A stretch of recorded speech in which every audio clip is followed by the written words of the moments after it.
profesor de ciencia, ¿cómo era? Del Centro de Ciencias Penales y Pocoterio y la... ¿Ese de qué es? Este es el profe Claudio. Ahora le estamos llamando en su carácter de profesor, Pero ¿y Carlos. qué? ¿El de No vaya a ciencia traer qué ningún función? caos, ¿eh? Ah, el de El de Shone. Shone. Buen día, doctor Claudio Lovera, ¿cómo estás? Muy buen día, ¿cómo están? Saludos a ustedes a la audiencia.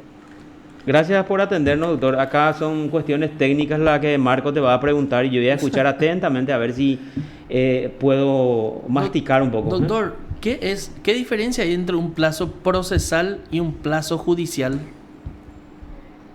A ver, en realidad la terminología, un plazo procesal es el género. Sí, Y dentro del género del plazo procesal hay dos tipos de plazos. Los plazos legales y plazos judiciales. ¿En qué sentido? El Código Procesal Penal, para realizar un acto, puede ya prever en el texto legal el plazo. sí, Por ejemplo, 3 días para contestar un incidente, 5 días para contestar una apelación. sí, Eso es un plazo procesal y el lapso de tiempo ya está previsto en la ley. sí, Luego puede haber otras figuras procesales en las cuales el Código Procesal Penal no establezca en el texto el plazo. Entonces queda en la competencia del juez el judicialmente señalar el plazo. Entonces te puedo otorgar 2 días para realizar determinado acto, 3 días, 4 días, o sea, esa es la diferencia. Entonces la terminología para ordenar un poco la discusión sería plazo procesal, es igual, un ejemplo establecido legalmente el tiempo, sí. o que el juez tiene que señalar y hacer una evaluación y el juez establecer ese lapso de tiempo. Ya, dentro del Sería judicial. otro ejemplo de plazo legal, el sobreseimiento establece, el sobreseimiento provisional establece que en los casos de delito, dentro del año, dice. Entonces está estableciendo ahí que el plazo es un año, ¿verdad? Exactamente, y es un plazo legal. Es un plazo legal, sí. Y no se puede entonces ahí establecer no se puede entonces... Establecer un año y medio. No, establecer un año y medio no, o establecer... No, un año y medio no se puede. Pues el juez no te puede obligar a vos a que vos estés dentro de un sobreseimiento profesional un año y medio. Tiene que ser un año. Pero ¿y antes? Sí. Eso es lo que quiero entender. No, pero dice, Sí, cuando se trata de delitos, el plazo es de hasta un año. Puede ser menor en el sentido, no en el sentido de que, a ver, esto es un ejemplo. sí, Cuando se dispone el sobreseimiento provisional, es porque se estima que pueden reunirse elementos nuevos y hacer modificar la convicción sobre la cual se dispuso el provisional.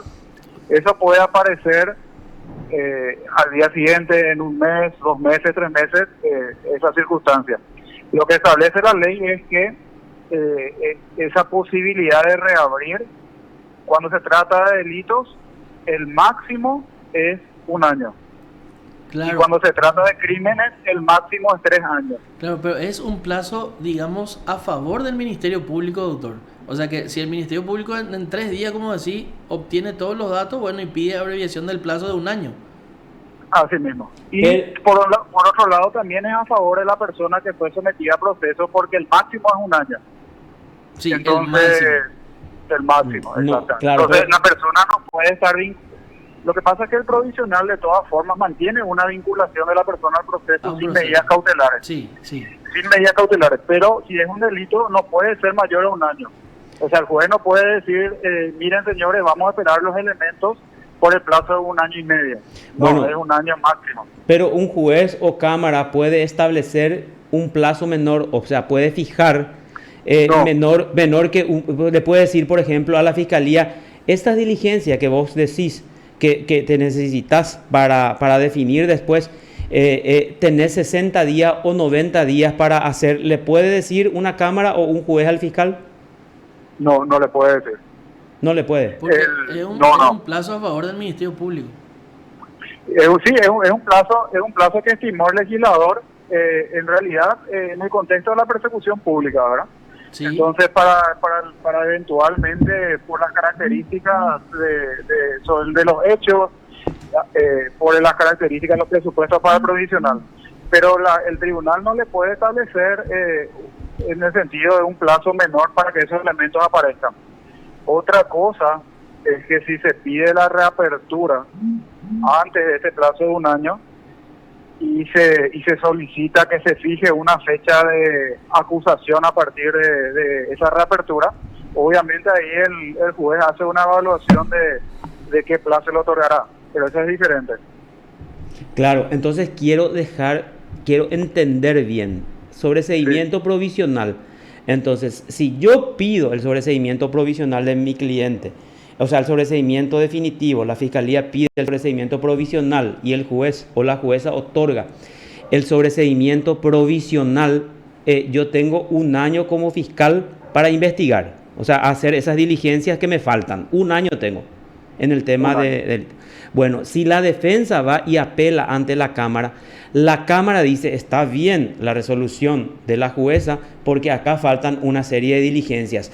Pero un año ya es demasiado largo, tener 60 días, no puede disponer eso la Cámara entonces. No puede. Porque estamos hablando de un plazo legal, no un plazo judicial. Así mismo. Es un plazo legal, Porque, el plazo máximo. O sea, ¿y que la Cámara se estaría atribuyendo funciones legislativas entonces? Correctísimo. Finalmente se están convirtiendo en legisladores. Sí. Categórico. Qué clara tu explicación, doctor. ¿Perdón? Qué clara tu explicación, digo, así sencilla y contundente Doctor, como siempre. Cambiando de tema, y acá Lucas me hace una pregunta, nuestro cronista. ¿Cómo terminó el caso Chiapeta? El caso Chapeta terminó con un acuerdo conciliatorio. Ya. El señor Chapeta se rectificó de sus afirmaciones y pidió públicamente disculpas, las publicó en su Twitter, y a partir de ese acuerdo eso fue presentado en el tribunal pertinente y se concilió, y sobre esa base se sobreselló. Sobre la base de la para ubicarle a la gente, ese es el periodista argentino, ¿verdad? El periodista argentino que había dicho algunas cuestiones en contra del presidente de la CONMEBOL, Alejandro Domínguez. Sí, entonces él le había querellado, para que la gente se ubique nomás. Doctor, tengo una pregunta. Le agradezco la pregunta, y para aprovechar el espacio también para aclarar un aspecto respecto a Chapeta. Sí. Chapeta no fue querellado por lo que él escribió en Twitter, sino que a partir de lo que escribió en Twitter, él dio una serie de entrevistas a medios paraguayos. Ya. Y en el contexto de esas entrevistas es el que hizo afirmaciones lesivas contra el honor y la reputación. Ya. Entonces, respecto a esas expresiones que él se rectificó, y bueno, y sobre la base de pedido de disculpas se concilió. Doctor, en este mundo jurídico penal, Sí. está encastrando un poco el tema, el sistema el telemático, porque creo que algunas cuestiones se resolvieron vía telemática en esta ocasión. En el tema Chapeta, no. En el tema Chapeta, originalmente él había convocado el tribunal de sentencia a partir del pedido de la defensa pública. Sí. Había convocado una audiencia para estudiar el levantamiento de su rebeldía. Sí. Y esa convocatoria yo la repuse porque no correspondía a mi criterio, y de hecho estoy convencido de eso. No corresponde levantar una rebeldía haciendo una audiencia telemática con una persona en el extranjero. Sí. La ley es muy clara, la persona tiene que someterse a la persecución penal pública paraguaya. Luego esa audiencia no avanzó, y luego de la misma, a través de charlas ya que no tenían que ver con actos procesales, el señor tomó la decisión de rectificarse y solicitar disculpas, ¿verdad? Okay. Y finalmente la causa se extinguió por una presentación que hizo la querella, ¿verdad?, que estaba habilitada a actuar procesalmente, y comunicó ese acuerdo conciliatorio, y sobre esa base el juzgado dispuso la conciliación y el sobreseimiento. Okay. Doctor, con respecto a tu cliente, González Chávez, Sí. la decisión de la Cámara, ¿vas a recurrir a la Corte? ¿Cuál es la situación, o ya recurriste?